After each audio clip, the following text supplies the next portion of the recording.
Rapunzel, però t'estàs escoltant? Per què em fas una pregunta tan ridícula? Passa tu! Tot és culpa teva! Mujeres como esa hay muchas.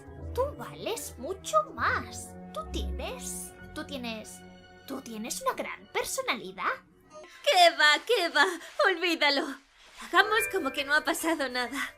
De hecho, venía a decirte lo mismo. Y ahora levanta, mi fiel copiloto. Tengo una cita con el destino. Ralph, venga, mueve esa barrigota. Así que eso fue todo. La gran aventura secreta del infame Jack Sparrow. Os pasasteis 3 días echado en la playa bebiendo ron.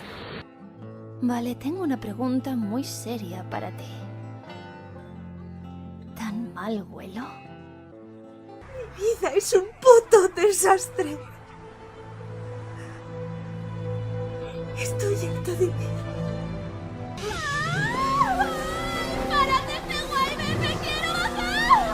Soy Baiana de Motu Nui. Subirás a mi barco. Déjame, Romeo. Olvida mi nombre. No me queda nada que ofrecerte salvo la muerte. Yo no me quemo. Me quemo. No me estoy quemando. Me estoy quemando. Siento como el fuego se propaga por mi cuerpo, abrasándome. No puedo rendirme ahora. No puedo morir todavía, no. No mientras Artorio respire.